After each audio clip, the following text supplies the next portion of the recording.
Welcome दोस्तों Tesla academy में। और आज हम शुरू करने वाले हैं एक नया टॉपिक जिसका नाम है इलेक्ट्रोस्टैटिक पोटेंशियल। तो जो बच्चे इस चैनल के साथ नए जुड़ रहे हैं वो पहले जाकर इस चैनल को सब्सक्राइब करें और जो पास में जो बेल आइकन है उसको भी प्रेस करें ताकि जो भी लेटेस्ट नोटिफिकेशन रहेगा वो आपको पहले मिलता जाएगा। ठीक है, तो शुरू करते हैं। और मैं अज्यूम कर रहा हूँ आपने जो पहला टॉपिक था चार्ज एंड फील्ड उसको कंप्लीटली आपने देख लिया है। और अभी जो दूसरा टॉपिक हम शुरू करेंगे वो है इलेक्ट्रोस्टैटिक पोटेंशियल एंड कैपेसिटेंस। तो इसको हम दो पार्ट में डिवाइड कर लेंगे। पहला पार्ट जिसमें हम इलेक्ट्रोस्टैटिक पोटेंशियल के बारे में पढ़ेंगे, फिर दूसरा पार्ट जिसमें हम कैपेसिटेंस के बारे में पढ़ेंगे। तो आज शुरू करते हैं इलेक्ट्रोस्टैटिक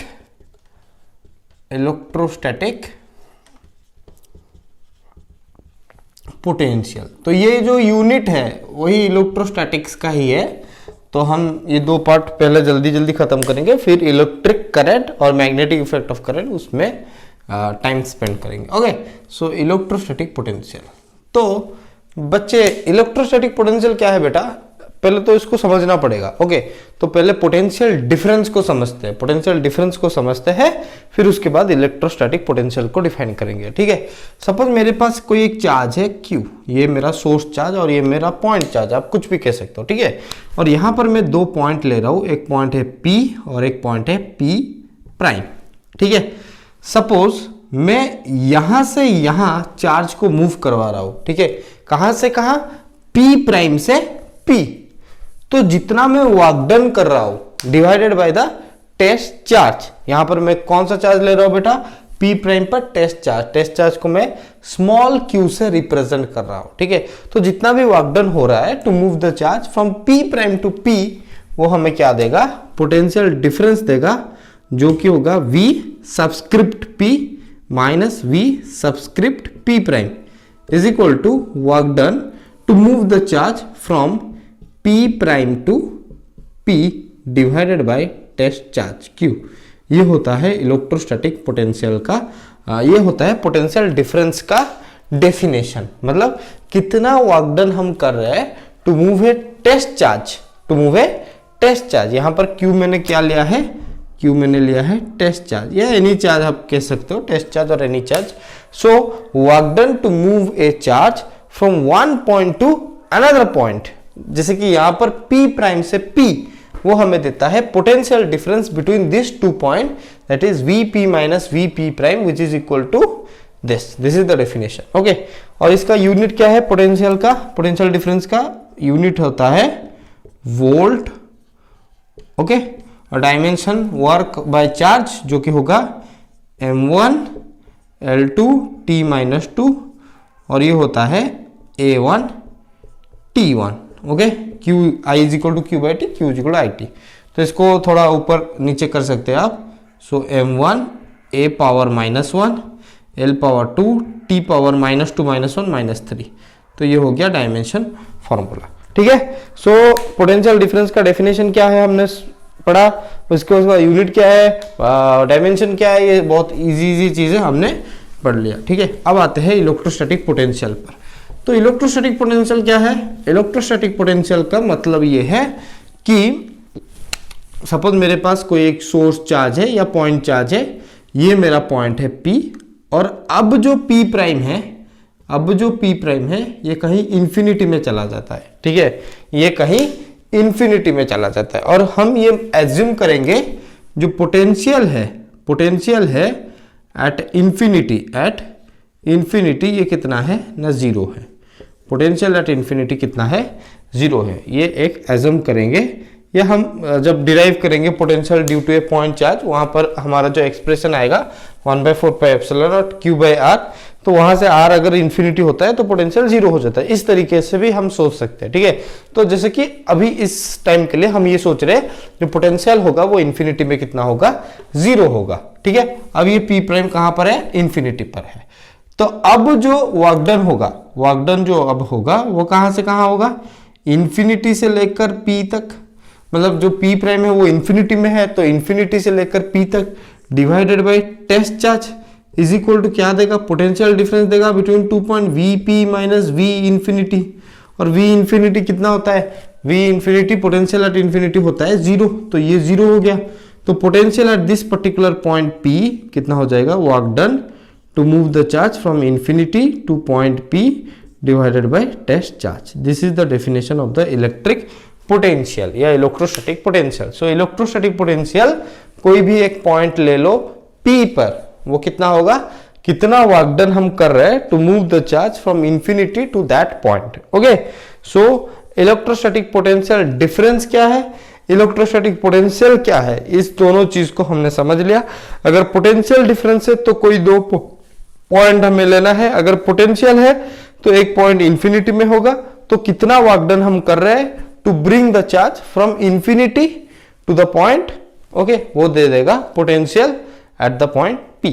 ओके, सो ये आ जाएगा potential at the point P। Okay, तो इसको हम थोड़ा इवेल्युएट भी करेंगे। ये जो पोटेंशियल है इंफिनिटी से जो एट द पॉइंट P, ये कितना होगा, मतलब ये बेसिकली ये potential due to a point charge या सोर्स चार्ज। अगर हम बात करें इलेक्ट्रिक फील्ड का, तो अगर ये चार्ज यहाँ पर ऐसे था, यहाँ पर पॉइंट P था, ये डिस्टेंस R था, तो इलेक्ट्रिक फील्ड जो था वो कितना आ रहा था, 1/4 pi epsilon naught Q by R का स्क्वायर। ओके, ये तो वेक्टोरिकली था, ये तो वेक्टर, क्योंकि इलेक्ट्रिक फील्ड जो है वो एक वेक्टर क्वांटिटी है, तो यहाँ पर मैं आर कैप लगा सकता हूँ। ठीक है, तो ये वेक्टर के तरीके से हम सोच रहे थे, तो ये ऐसा आ रहा था। अब अगर हम अब स्केलर वे में सोचेंगे, ओके, अगर हम इस चार्ज की वजह से इस पॉइंट P पर स्केलर वे में सोचेंगे तो हमें वो देने वाला है इलेक्ट्रोस्टैटिक पोटेंशियल।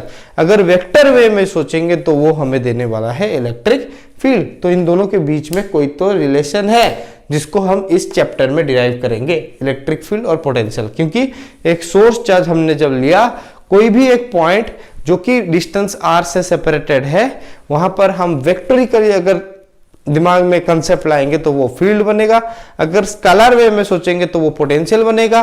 तो इन दोनों के बीच में एक रिलेशन है जिसको हम डिराइव करेंगे। ठीक है, सो अगर हम पोटेंशियल की बात करें at this point P, potential की बात करें एट दिस पॉइंट P, ये है electric field intensity at the point P।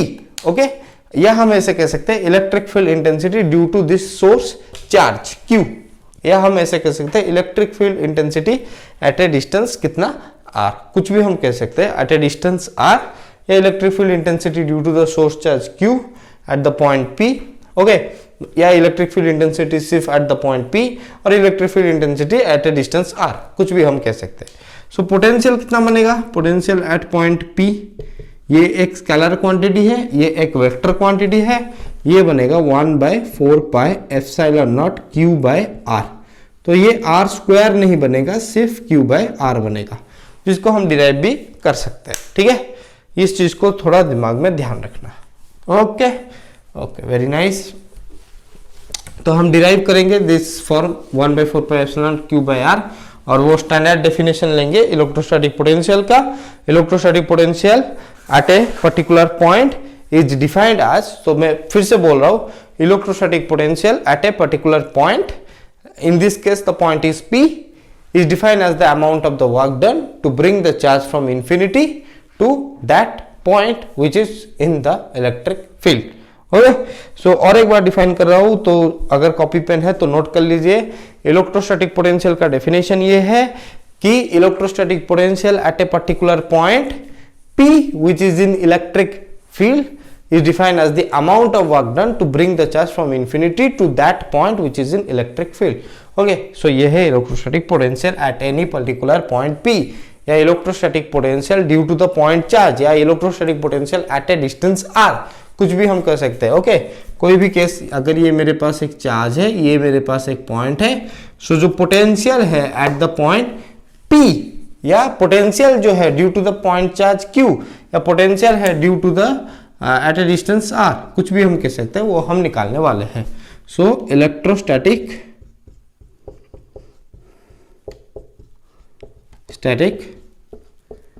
Potential due to point charge Q। Okay, so electrostatic potential due to point charge Q at point P which is at a distance r. So electrostatic potential due to point charge Q at point P which is at a distance r. So अगर मैंने जो heading लिखा electrostatic potential determine करिए due to this point charge at any point P which is at distance r. Okay तो उसके लिए हम definition लेंगे इलेक्ट्रोस्टैटिक पोटेंशियल का. वर्क डन जो होगा वो इंफिनिटी से होगा, ठीक है, to that point P. Okay अगर इलेक्ट्रिक फील्ड होता तो r स्क्वायर में आएगा और पोटेंशियल है तो 1/r में आएगा. ठीक है तो जल्दी जल्दी इसको सॉल्व करेंगे. ओके तो अभी जो चार्ज को हम लाएंगे वो कहां से लाएंगे, इंफिनिटी से लाएंगे पॉइंट P तक. ओके तो अभी जो चार्ज है वो कहां से आएगा, इंफिनिटी से आएगा. ठीक है और पोटेंशियल जो है वो इंफिनिटी में कितना है, 0 है. ये सब चीजें हमने पढ़ लिया है. ओके तो इंफिनिटी से हम आ रहे हैं तो कहीं एक पॉइंट, एक आर्बिटरी पॉइंट पर हम यहाँ पर मतलब रुक गए. ओके यहाँ पर हम रुक गए तो यहाँ पर जो होने वाला है जो चीज, ये जो चार्ज है, ये जो चार्ज है ये क्या है, ये आपका टेस्ट चार्ज है. ये चार्ज और ये चार्ज के बीच का सपोज सेपरेशन डिस्टेंस है x. कुछ भी हो सकता है. x का मतलब क्या, 1 हो सकता है, 2 हो सकता है, 3 हो सकता है, कुछ भी हो सकता है. ठीक है तो ये डिस्टेंस आपका बन गया x. ओके तो ये चार्ज इस चार्ज को रिपेल करेगा. इलेक्ट्रोस्टैटिक फोर्स ऑफ रिपल्सन इस डायरेक्शन में लग रहा है. ठीक है और डिस्प्लेसमेंट जो है, इन्फिनिटेसिमल डिस्प्लेसमेंट, वो इस डायरेक्शन में है. dx vector, it is also vector, इसके पास डायरेक्शन है. ठीक है मतलब जो वर्क डन है बाय द इलेक्ट्रोस्टैटिक फोर्स, क्योंकि हम यहां पर क्या डिटरमाइन कर रहे हैं ये चीज आपको समझना पड़ेगा. यहां पर इस पॉइंट चार्ज Q की वजह से हम इलेक्ट्रोस्टैटिक पोटेंशियल डिटरमाइन कर रहे हैं. कौन से पॉइंट पर, P पॉइंट पर. तो यहां पर जब हम वर्क डन लेंगे वो वर्क डन लेंगे बाय द इलेक्ट्रोस्टैटिक फोर्स ही. यहां पर हम वर्क डन नहीं लेंगे बाय द एक्सटर्नल फोर्स, क्योंकि यहां पर इलेक्ट्रोस्टैटिक पोटेंशियल की बात हो रहा है. तो इलेक्ट्रोस्टैटिक पोटेंशियल की बात हो रहा है मतलब इलेक्ट्रोस्टैटिक फोर्स को ही हम इंक्लूड करेंगे. ये चीज को अच्छे से समझना है. ठीक है जैसे कि यहां पर हम ये डिस्कस कर रहे हैं कि यहां पर हम इलेक्ट्रोस्टैटिक पोटेंशियल की बात कर रहे हैं at any point P which is at a distance r due to the point charge Q, जो भी हो सकता है. तो जैसे कि हम यहां पर बात कर रहे हैं इलेक्ट्रोस्टैटिक पोटेंशियल को डिटरमाइन करने का तरीका क्या है, at any point at any distance r due to any source charge Q, तो वहां पर हमें सिर्फ और सिर्फ वर्क डन लेना है due to the external force, ना कि due to the electrostatic force, ना कि एक्सटर्नल फोर्स. जैसे कि वर्क डन बाय फ्रिक्शन आपको पता होगा वो हमेशा negative. Work done bye gravitation कितना होता है, 0 होता है. जैसे कुली एक लोड लेकर खड़ा है तो हम कहते हैं कुली कोई काम नहीं कर रहा है. नहीं, कुली बेटा काम कर रहा है, कुली तो बेटा काम कर रहा है. Work done by gravitational force 0 हो रहा है, मतलब work done by gravitational force 0 हो रहा है. ग्रेविटेशनल फोर्स डाउनवर्ड, डिस्प्लेसमेंट ऐसा 90 डिग्री एंगल, तो 0 होगा. तो यहां पर जो हम वर्क लेंगे, वर्क डन बाय क्या लेंगे, इलेक्ट्रोस्टैटिक फोर्स लेंगे. तो वर्क डन का फॉर्मूला क्या होता है बेटा, तो वर्क डन का फॉर्मूला हो जाएगा Fe dx, एक नेगेटिव साइन आएगा क्योंकि दोनों का जो एंगल है वो कितना है, 180 डिग्री. ओके और ये जो वर्क डन हो रहा है, ये जो वर्क डन हो रहा है against the repulsion, against the repulsion हो रहा है. ओके मतलब हम जो फोर्स अप्लाई कर रहे हैं वो यहां पर इलेक्ट्रोस्टैटिक फोर्स तो लग रहा है पर अगेंस्ट द रिपल्सन वर्क हो रहा है, ताकि जब हम पॉइंट P पर पहुंच जाएंगे तो हमें क्या होगा, इस सोर्स चार्ज की वजह से हमें इस पॉइंट P में पोटेंशियल पता चल जाएगा, जो कि कितने डिस्टेंस से सेपरेटेड है, r डिस्टेंस. फिर एक बार बोल रहा हूं बेटा, जो इलेक्ट्रोस्टैटिक पोटेंशियल है वो उसको हम डिटरमाइन कर रहे हैं किसकी वजह से, due to this charge Q. Okay so electrostatic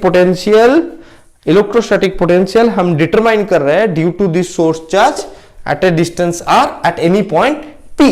okay so ये work done by electrostatic force negative हो गया. इसको थोड़ा और हम लिख सकते हैं -1/4 पाई एप्सिलॉन 0.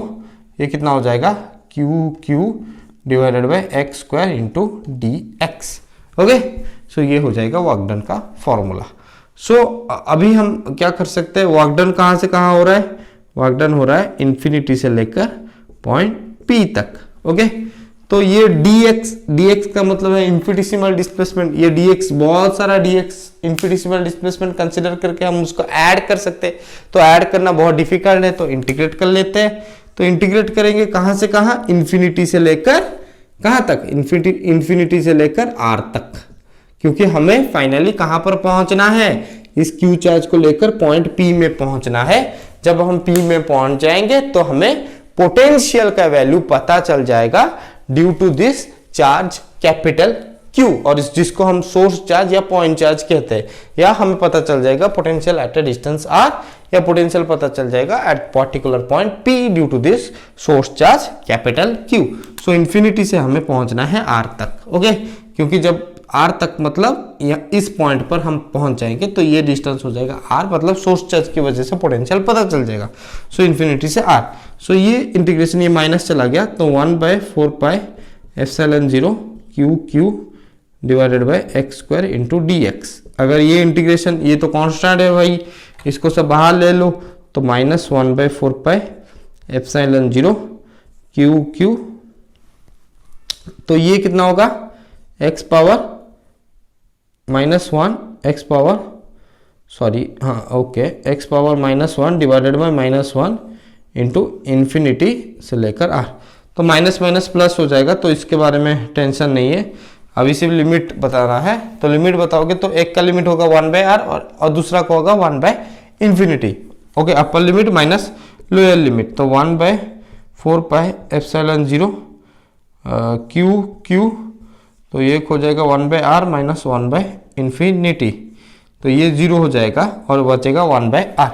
तो ये वर्क डन निकल गया। वर्क डन का फॉर्मूला कितना आ गया, 1/4 pi epsilon naught q/r to bring the charge from कहां से कहां, इन्फिनिटी से लेकर पॉइंट P तक। ओके, या एट ए डिस्टेंस कितना, small r। Okay, so work done जो है from infinity to point P, ये आपका कितना आ गया, 1/4 pi epsilon 0 q divided by कितना r।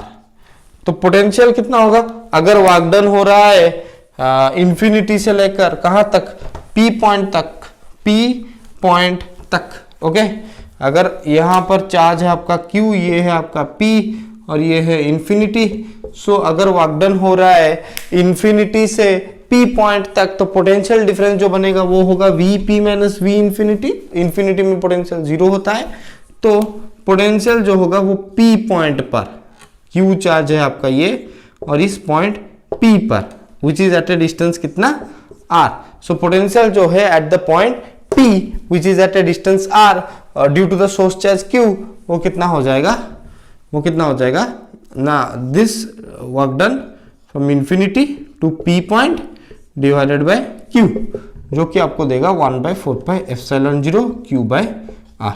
तो ये बन जाएगा potential due to the point charge या source charge which is at a distance r at any point P। Okay, so ये जो पोटेंशियल का फॉर्म आ रहा है, ये पोटेंशियल किसकी वजह से बन रहा है, ये पोटेंशियल बन रहा है due to the point charge और source charge at any particular point P which is at a distance r। Okay, so ये inversely proportional to r square नहीं आ रहा है, ये इनवर्सली प्रोपोर्शनल टू 1/r आ रहा है। इस चीज का थोड़ा ध्यान देना बच्चा। ओके, तो ये हमारा हो गया electrostatic potential due to a source charge. Okay, अब जो हम चीज करने वाले हैं वो बहुत ही इंपॉर्टेंट है, और वो इंपॉर्टेंट इसीलिए है क्योंकि देखिए सोर्स चार्ज हमारे पास कितना है, Q है। सोर्स चार्ज हमारे पास Q है। अगर हम इलेक्ट्रिक फील्ड की बात करेंगे तो वो कितना होगा, kq/r स्क्वायर। ठीक है, ये सोर्स चार्ज Q है, तो ये सोर्स चार्ज Q है। अगर पोटेंशियल की बात करें तो कितना होगा, kq/r होगा, kq/r स्क्वायर। ये माइनस नहीं है, सिर्फ kq/r स्क्वायर, ये kq/r। मतलब ये जो इलेक्ट्रिक फील्ड और पोटेंशियल है, ये देखिए ये सोर्स चार्ज है Q, इस पॉइंट पर हम बात करेंगे अगर फील्ड की, तो ये हो जाएगा इतना kq/r स्क्वायर पोटेंशियल की बात करें तो KQ/R, तो इन दोनों के बीच में कुछ रिलेशन है। ओके, मतलब दोनों ही सोर्स चार्ज की वजह से 1/r² आ रहा है और एक 1/r में आ रहा है, तो दोनों के बीच में कुछ रिलेशन है। अब हम बात करेंगे relation between electrostatic field and potential. Okay, इन दोनों के बारे में हम बात करेंगे, इलेक्ट्रोस्टैटिक फील्ड एंड पोटेंशियल। तो हेडिंग लगाइए रिलेशन बिटवीन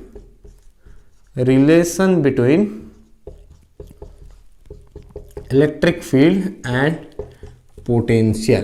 तो एक स्केलर क्वांटिटी, एक वेक्टर क्वांटिटी, इलेक्ट्रिक फील्ड तो वेक्टर है, पोटेंशियल तो स्केलर है, तो इनके बीच में रिलेशन क्या होगा उसको हम डिराइव करेंगे। ठीक है, तो रिलेशन ये यहां पर दो टाइप का आने वाला है। एक पोटेंशियल जो है dv डेल्टा v, कुछ भी आप कह सकते हो, dv बोल सकते हो, ये -E.dr वेक्टर या dl वेक्टर जिस फॉर्म में आ सकता है। और एक रिलेशन आएगा electric field is equal to -grad of v। Okay, अगर हम वेक्टोरिकली ना सोचकर मैग्नीट्यूड वे में वन डायमेंशन के लिए ले ले, 1d के लिए ले ले, तो electric field is equal to -dv/dr आ जाएगा। तो इस टाइप का कुछ रिलेशन बनेगा जिसको हम एक एक करके देखेंगे। ओके, तो पहले आते हैं इस रिलेशन पर आते हैं इलेक्ट्रिक फील्ड जो potential is equal to -E/dr का इंटीग्रेशन फॉर्म। तो ये रिलेशन में आते हैं। पहला वाला रिलेशन बहुत ही इंपॉर्टेंट रिलेशन है और बहुत ही काम देने वाला रिलेशन है। ओके, सो देखते हैं। सो मेरे पास कुछ इलेक्ट्रिक फील्ड है, मैं नॉन यूनिफॉर्म इलेक्ट्रिक फील्ड ले रहा हूं, non uniform electric field. Okay, जैसे यूनिफॉर्म इलेक्ट्रिक फील्ड को हम पैरेलल लाइन से रिप्रेजेंट कर रहे थे, नॉन यूनिफॉर्म क्या होगा, एक ऐसे है होगा, एक ऐसा है और एक ऐसा है, कोई ऐसा है। ठीक है, तो यहाँ पर मैग्नीट्यूड तो सेम नहीं है और डायरेक्शन भी अलग अलग हो रहा है, मतलब ये नॉन यूनिफॉर्म इलेक्ट्रिक फील्ड का एक एग्जाम्पल है। तो कोई एक पॉइंट में ले रहा हूं, यहाँ पर 1, यहाँ पर 1 और यहाँ पर 2, तो मैं 2 से लेकर 1 तक अगर चार्ज को मूव कर रहा हूँ, वर्क डन जो है 2 से 1 हो रहा है डिवाइडेड बाय टेस्ट चार्ज, तो पोटेंशियल कहाँ से कहाँ आ जाएगा, V1 माइनस V2, इतना तो पता है। सो वर्क डन यहाँ पर कितना होता है, वर्क डन का मतलब होता है फोर्स इनटू डिस्प्लेसमेंट। तो यहाँ पर जो फोर्स है वो कितना लगेगा, ठीक है, ये इलेक्ट्रिक फील्ड है और जो चार्ज है वो इलेक्ट्रिक फील्ड के ऑपोजिट में मूव कर रहा है, मतलब ये कौन सा चार्ज होगा, नेगेटिव चार्ज होगा। तो फिजिक्स ये कह रहा है -QE डॉट कितना, जो डिस्प्लेसमेंट वेक्टर है मैं ले रहा हूं सपोज DL वेक्टर, छोटा सा displacement vector, divided by Q which is the potential difference. Potential difference को मैं डेल V में रिप्रेजेंट कर रहा हूं। ठीक है, तो ये Q गया। अगर पूरा डिस्प्लेसमेंट के हम जोड़ते जाएंगे तो जोड़ना मतलब इंटीग्रेशन, तो ये हो जाएगा -E.dl वेक्टर का इंटीग्रेशन इज इक्वल टू क्या हो जाएगा, इंटीग्रेशन मतलब dl ये सबको जोड़ोगे तो भी जाकर आपको मिलेगा पूरा लेंथ। ठीक है, ये पूरा लेंथ पाने के लिए हमें छोटा छोटा, क्योंकि 1 से लेकर 2 तक कितना dl है, अगर मैं आपको एक क्वेश्चन करूंगा कितना dl हम कंसिडर, dl मतलब इन्फिनिटेसिमल लेंथ, तो कितना इन्फिनिटेसिमल लेंथ हम कंसिडर कर सकते हैं, आंसर होगा बहुत सारा इन्फिनिटेसिमल लेंथ कंसिडर कर सकते हैं, जिनका एडिशन करना प्रैक्टिकली तो इम्पॉसिबल है। तो इसीलिए हम क्या करेंगे, इंटीग्रेशन का मदद लेंगे। तो -E.dl vector is equal to delta V, तो ये बन गया रिलेशन डेल्टा V। अगर लिमिट लगा देंगे तो ये बन जाएगा dV, कुछ भी लिख सकते हैं। ठीक है, तो मैं फिर से आपको समझा रहा हूं, वर्क डन का मतलब है फोर्स इंटू डिस्प्लेसमेंट। तो यहाँ पर फोर्स को मैंने QE में लिखा, डिस्प्लेसमेंट को मैंने लिखा infinitesimal displacement which is DL vector. Negative क्यों आ रहा है, नेगेटिव इंटीग्रेशन की वजह से नहीं आ रहा है, नेगेटिव आ रहा है फिजिक्स की वजह से। फिजिक्स यहाँ पर क्या है, ये जो चार्ज पार्टिकल है वो ऑपोजिट डायरेक्शन में मूव कर रहा है टू द इलेक्ट्रिक फील्ड। अगर आपने पढ़ा होगा, ये आपके पास इलेक्ट्रिक फील्ड है, ठीक है, यहाँ पर कोई चार्ज पार्टिकल है, अगर इस चार्ज पार्टिकल के ऊपर फोर्स लग रहा है in the direction opposite to the field, मतलब ये कौन सा चार्ज पार्टिकल होगा, नेगेटिवली चार्ज पार्टिकल होगा। ठीक है, तभी जाकर उसके ऊपर ऑपोजिट में फोर्स लग सकता है। तो इस केस में जब 2 से 1 चार्ज पार्टिकल मूव कर रहा है और हमने फोर्स देखा, फोर्स कितना है Q into the electric field, ये फोर्स है, ठीक है, और डिस्प्लेसमेंट वेक्टर भी है आपके पास। तो ये जो फोर्स लग रहा है इस चार्ज पार्टिकल के ऊपर, जो फोर्स लग रहा है जो कि Q इंटू ई है, ये चार्ज पार्टिकल है, और इसके ऊपर जो फोर्स लग रहा है, देखिए ये आपके पास चार्ज पार्टिकल है, कोई भी पॉइंट P ले लो। सो इस पॉइंट P पर जो चार्ज पार्टिकल है उसके ऊपर जो फोर्स लग रहा है कुछ इस डायरेक्शन में लग रहा है, जो कि Q इंटू इलेक्ट्रिक फील्ड है। मतलब जो फोर्स है चार्ज पार्टिकल के ऊपर वो ऑपोजिट डायरेक्शन में लग रहा है टू द फील्ड। मतलब ये कौन सा चार्ज पार्टिकल हो सकता है? Negatively charge particle. तो ये इसीलिए मैं नेगेटिव को मैंने यहां पर इंक्लूड किया, ठीक है। अगर हम इस टाइप का कुछ सोच ले, इस इक्वेशन को बोथ साइड में अगर डिफरेंशिएशन में ले ले, ठीक है, डिफरेंशिएशन में ले ले, तो ये डिफरेंशिएशन इंटीग्रेशन ये गायब हो जाएगा और ये बन जाएगा डिफरेंशियल डीवी में बन जाएगा। अगर E D L cos zero हो रहा है, मतलब इलेक्ट्रिक फील्ड और डीएल वेक्टर वो पैरेलल बन रहा है, ओके, बाई चांस कभी जीरो हो रहा है, ठीक है, कॉस जीरो 1 होता है, तो इसको हम ऐसे लिख सकते हैं ई, और इलेक्ट्रिक फील्ड कांस्टेंट है, ठीक है, E D L cos zero and E D L हम या ऐसा लिख सकते हैं E D L is equal to D V with negative sign. तो E is equal to minus D V by D L. Okay, ये था potential को लिखना in terms of electric field. ये है इलेक्ट्रिक फील्ड को लिखना in terms of potential minus D V by D L. ये एक्चुअली एक करेक्ट फॉर्मेट तो नहीं है, पर अगर हम बात करें इसका डेरिवेशन भी है। जो इलेक्ट्रिक फील्ड है, ओके, ये था potential in terms of electric field, जिसको हमने इंटीग्रल फॉर्म में रिप्रेजेंट किया। Potential difference is equal to integral of the electric field. Okay, basically ये कौन सा इंटीग्रेशन है? Line integration. कौन सा इंटीग्रेशन? लाइन इंटीग्रेशन, क्योंकि ये लेंथ के अलोंग इंटीग्रेशन हो रहा है, ठीक है। तो अगर डिफरेंशिएशन जैसे की बात मैं कर रहा था, डिफरेंशिएशन हम ले ले, ओके, सपोज एक ही डायमेंशन में हम बात करें, dx है हमारे पास, सिर्फ dx वेक्टर है, ठीक है, y z कंपोनेंट्स एब्सेंट है, तो E d x is equal to dv हो जाएगा। तो E is equal to minus dv by d x, okay, या minus dv by d r भी हम बोल सकते हैं, ठीक है, एक डायमेंशन के लिए हम अगर बात करेंगे। ओके, तो वैसे 3 डायमेंशन की बात अगर कर रहे हैं, 3 डायमेंशन बात कर रहे हैं वेक्टर फॉर्म में, तो इलेक्ट्रिक फील्ड जो है वो कैसे लिखते हैं? Minus grad of V. ये चीज को ध्यान में रखना, माइनस ग्रेड ऑफ वी। ये ग्रेड ऑपरेटर कितना होता है? I cap del del x, j cap del del y plus k cap del del z. इस चीज को ध्यान देना, ओके। तो ये होता है electric field is equal to minus grad V. अगर हम इसको मैग्नीट्यूड फॉर्म में लिखे, मतलब वाई जेड कंपोनेंट जीरो हो गया, सो सिर्फ डेल डेल एक्स ही रहेगा, तो ई इज इक्वल टू कितना आएगा? मैग्नीट्यूड लिख रहा हूं बेटा, मतलब आई cap j cap k cap ये सब जाएगा, ठीक है। जे कैप के कैप तो ऑलरेडी जीरो है, 1 डायमेंशन की बात कर रहा है, यहाँ पर 1 की बात कर रहा है, मतलब वाई जेड तो जीरो हो गया, और मैग्नीट्यूड की बात कर रहे हैं, मतलब आई कैप कितना हो गया? ऑटोमेटिकली 1 हो गया। तो ये हो जाएगा कितना? Minus del V by del x. तो इलेक्ट्रिक फील्ड जो है वो नेगेटिव ऑफ क्या होता है? Negative of potential gradient. तो ग्रेड, ये जो ग्रेड वी है, ओके, या minus del V by del x है, okay, del V by del x या ग्रेड वी, इसको हम कहते हैं electrostatic field is negative of potential gradient. ये डेफिनेशन हो गया। जो इलेक्ट्रिक फील्ड है वो क्या हो जाएगा? Negative of potential gradient, okay. इस चीज को ध्यान देना, पोटेंशियल ग्रेडियंट। क्लियर एकदम? और ये जो चेंज इन पोटेंशियल जो है, हमने इसको कैसे लिखा? चेंज इन पोटेंशियल को dv इज इक्वल टू कितना लिखा बेटा? अगर डिफरेंशिएशन, क्योंकि पहला तो हमारे पास delta v is equal to minus E dot D R vector था। डिफरेंशिएशन अगर बोथ साइड ले ले तो इंटीग्रेशन डिफरेंशिएशन कैंसिल हो जाता है। तो फाइनली हम इस वो फॉर्म जो था हमारे पास, वो फॉर्म हम क्या लिखे थे? तो फिर से लिख रहा हूँ, देखो, delta v is equal to minus E dot D R vector या डी एल वेक्टर, कुछ भी लिख सकते हो। तो डिफरेंशिएशन ले ले, इसमें लिमिट लगा देते हैं, limit del V tends to 0, और यहाँ पर डिफरेंशिएशन ले रहे हैं। सो डिफरेंशिएशन और इंटीग्रेशन क्या होगा? कैंसिल हो जाएगा। ये चीज सबको शायद पता ही होगा, आई थिंक, या सबको पता होगा। इंटीग्रेशन और डिफरेंशिएशन जस्ट अपोजिट होता है, एक प्लस है तो दूसरा माइनस है, प्लस माइनस क्या करते हैं? कैंसिल करते हैं, ठीक है। तो डिफरेंशिएशन ये लिमिट लगा लिया, तो limit delta V tends to 0 delta V ये डीवी में हो जाएगा, और डिफरेंशिएशन और इंटीग्रेशन कैंसिल हो जाएगा, तो हमें जो फॉर्मेट आएगा वो इस टाइप का कुछ आएगा।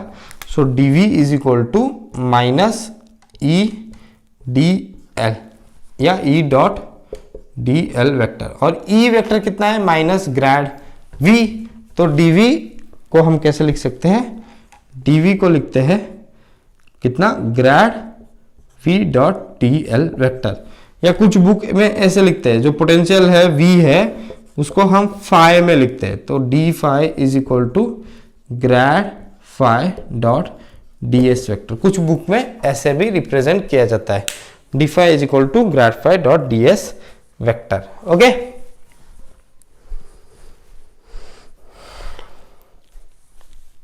ओके, सो ये जो होता है, ये जो dv या d फाई जो भी होता है, इसको हम कहते हैं डायरेक्शनल डेरिवेटिव।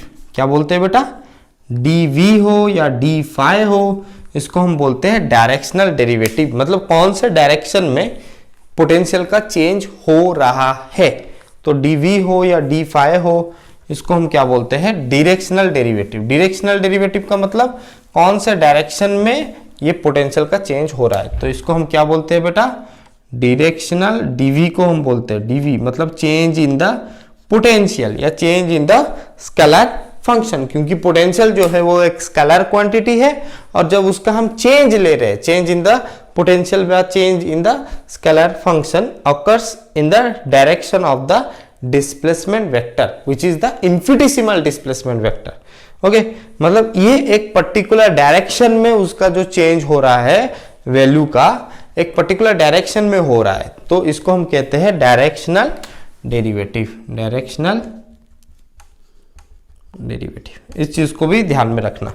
तो और एक बार बोल रहा हूं, ये जो डीवी है, ये जो चेंज है एक पर्टिकुलर डायरेक्शन में हो रहा है, तो इस केस में कौन सा डायरेक्शन में चेंज हो रहा है, in the direction of the infinitesimal displacement vector, तो इसको हम बोलते हैं डायरेक्शनल डेरिवेटिव। ओके, सो इस टाइप का कुछ हमने डिस्कस किया, और ये बहुत ही इंपॉर्टेंट कॉन्सेप्ट है जिसको हमें बहुत करीबी से समझना होगा। ठीक है, ओके, तो 3 डायमेंशन के लिए ऐसे लिखते हैं। ओके, ये चीज को ध्यान देना। और एक चीज ध्यान देना, जो इलेक्ट्रोस्टैटिक फोर्स है, ये फोर्स को भी हम ऐसे लिख सकते हैं। ओके, क्योंकि फोर्स और इलेक्ट्रिक फील्ड दोनों का कंसेप्ट एकदम सेम है, एंड फोर्स को भी हम इस टाइप का लिख सकते हैं, मतलब force is equal to minus gradient of potential, इसको भी हम ऐसे लिख सकते हैं। ओके, तो बोथ इलेक्ट्रिक फील्ड और फोर्स को हम ऐसे लिख सकते हैं माइनस ग्रेडियंट ऑफ पोटेंशियल, या फोर्स को हम ऐसे लिख सकते हैं माइनस ग्रेडियंट ऑफ पोटेंशियल, या कुछ भी हो सकता है। ठीक है, और इलेक्ट्रिक फील्ड और फोर्स ये दोनों ही कंजर्वेटिव है। कंजर्वेटिव का मतलब 1 और 2 आपके पास 2 पॉइंट है, और ये पाथ के ऊपर जो है वो डिपेंड नहीं करता, मतलब P में जाओ Q में जाओ फर्क ही नहीं पड़ता। ठीक है, वैल्यू हमेशा सेम रहेगा।